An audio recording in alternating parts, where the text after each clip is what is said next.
একটি বহমান নদীর বাঁক নিয়ে অন্য পথে প্রবাহিত হওয়ার সময় উপনীত হয়েছে।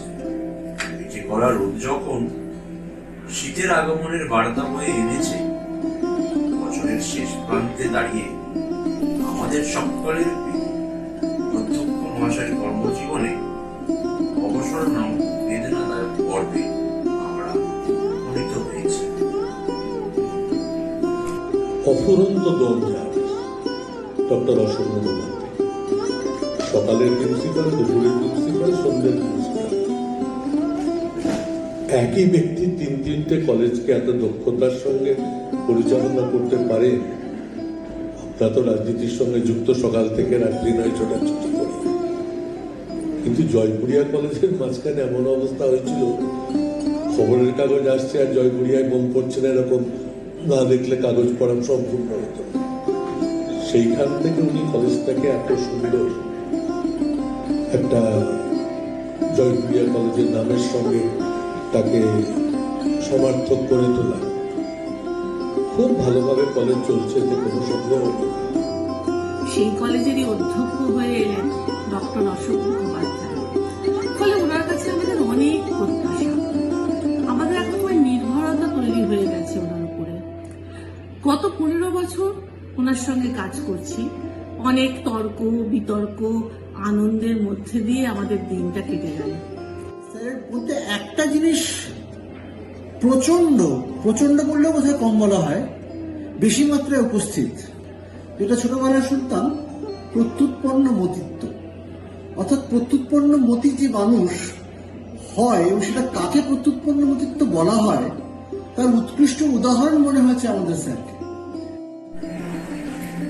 দীর্ঘদিন এই শিক্ষা প্রতিষ্ঠানের প্রধান হিসেবে সুনিপুণভাবে নিজ দায়িত্ব পালনের পর নিয়মের বাধ্যবাধকতায় সময়ের তাগিদে তার বিদায় এই মহাবিদ্যালয়ের প্রতিটি ছাত্রছাত্রী, শিক্ষক শিক্ষিকা ও শিক্ষাকর্মীদের নিকট যেন এক অসহনীয় যন্ত্রণার নির্মম বাস্তবতা। বিভিন্ন অ্যাডমিনিস্ট্রেটিভ কাজ করার সুবাদে এবং লাইব্রেরিতে লাইব্রেরিয়ান হিসেবে থাকার সুবাদে স্যারের সাথে বিভিন্ন কাজ, অর্থাৎ যে অ্যাডমিনিস্ট্রেটিভ কাজ, সেই কাজ করার সৌভাগ্য হয়েছে। শিখেছি অনেকটা কিছু। Thank you so much sir, आपने हम सबके लिए इतना कुछ किया है इतने सालों से, हम सब उसके आभारी रहेंगे। और आप जा रहे हैं तो हमें थोड़ा दुख भी हो रहा है, but we miss you sir. Thank you sir for all your support and goodwill that you have shown to this institution over the years. We all will miss you. Sir একজন গুড অ্যাডমিনিস্ট্রেটর।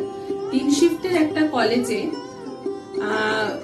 ট্রাস্টি বোর্ডের governing body থেকে সরকার পরিচালিত governing body হওয়া, 3টি teachers council থেকে 1টি teachers council হওয়া, 3টি স্টুডেন্টস ইউনিয়ন থেকে 1টি স্টুডেন্টস ইউনিয়ন হওয়া এবং তার একসাথে প্রোগ্রাম করানো, এটা স্যারের চেষ্টাতেই সম্ভব হয়েছে বলে আমার মনে হয়।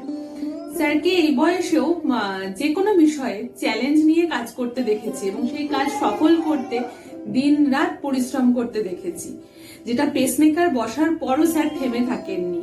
স্যারের সাহিত্য চর্চা, সঙ্গীতের অনুষ্ঠান করা, এইসব বিষয়ে খুব উৎসাহও দেখেছি। সেটা সত্যি আমাদের জন্য অনুপ্রেরণা। স্যার কাজের মানুষ, আপনি হয়তো আরো ব্যস্ত হয়ে পড়বেন কাজে, তবে আপনাকে সত্যি।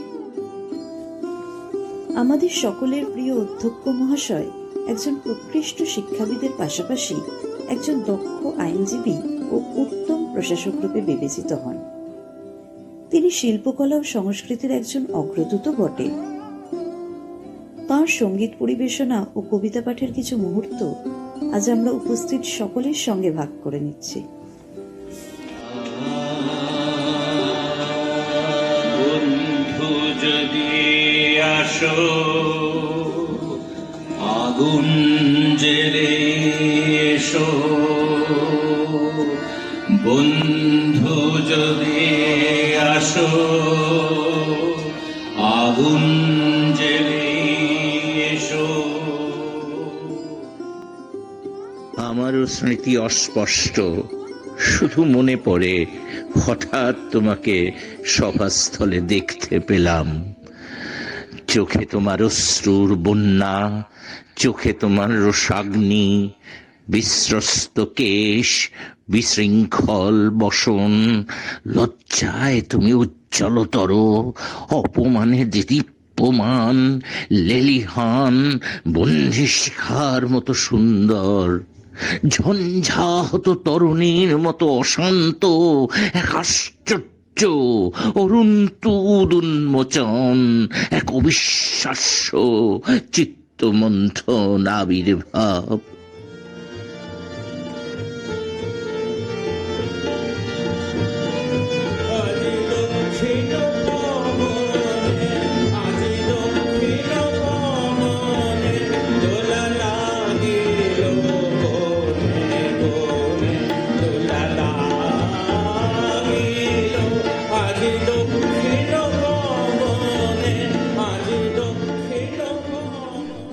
এই প্রতিষ্ঠানের শিক্ষা ও প্রশাসনিক কাজকর্মের দায়িত্ব নিয়ে যে যাত্রাপথে চলা শুরু করেছিলেন, অবসর গ্রহণের মাধ্যমে সে পথের প্রান্তে তিনি উপস্থিত হয়েছেন।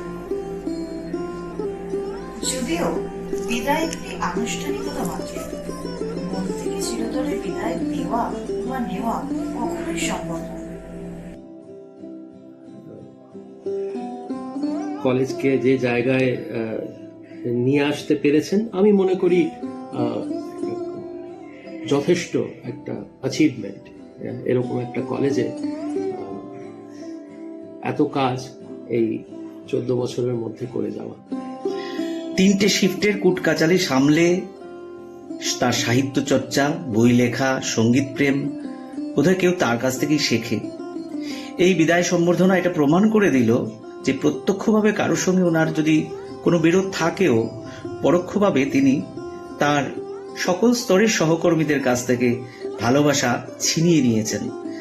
স্যারের মতো একজন এত ডেডিকেটেড একজন প্রিন্সিপাল এই কলেজ পেয়েছে, কলেজ ভাগ্যবান। ডক্টর অশোক মুখোপাধ্যায় বাণিজ্য বিভাগের অধ্যাপক থেকে জয়পুরিয়া কলেজের অধ্যক্ষ, এ বিশাল তার জার্নি। কারণ এতদিন স্যারকে পেয়েছি আমরা সবাই, আমরা একটু খুশিতেই ছিলাম। স্যারকে সবসময় পাশে পেয়েছি।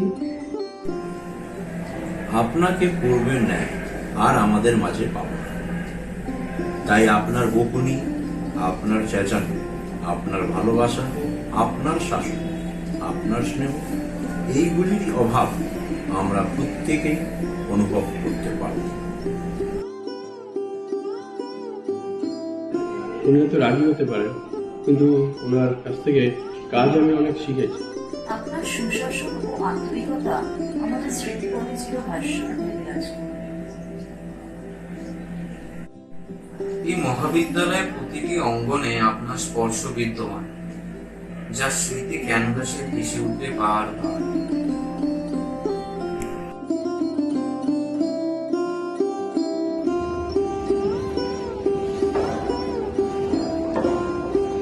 এই ক্লাস থেকে আমার স্যারের সাথে রিলেশন আর এক্সপিরিয়েন্স শুরু হয়েছে 2014-15 থেকে। যখন আমি ছাত্র ছিলাম তখন আমি ইউনিয়নের রিপ্রেজেন্টও করতাম। তো স্যারের আমরা চেম্বারে যেটা আমরা সবসময়, স্যার আমাদের এই দাবি, আমাদের এই আপনাকে করে দিতে হবে। তো আমরা স্যার করতো না, তখন আমরা আন্দোলন করতাম।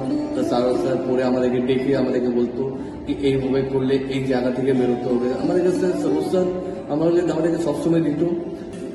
অশোক মুখোপাধ্যায়ের আগে আমি আরও দুজন অধ্যক্ষকে দেখেছি, একজন জ্যোতিপ্রকাশ ঘোষ, একজন হচ্ছে গিয়ে আরেকজন হচ্ছেন গিয়ে জয়ন্ত, টাইটেলটা ভুলে গেলাম তো, জয়ন্ত কি, জয়ন্ত আচারিয়া। তারপরে ওনাকে দেখছি। তো এনারা যখন এসেছিলেন তখন একটা কলেজের মধ্যে পরিবেশ ছিল, একটা বেশ ভালোই পরিবেশ, কোনো ঝামেলার মধ্যে ওনাদের পড়তে হয়নি খুব একটা।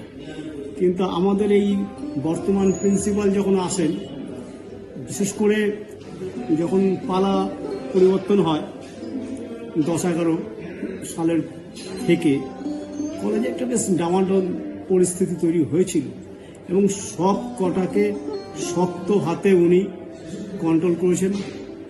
এবং আমি কোনো একদিন ওনাকে আমি মানে সরাসরি বলেছিলাম, আপনি পারলেন এই পরিস্থিতি থেকে বেরিয়ে আসতে, অন্য অনেকেই পারত না।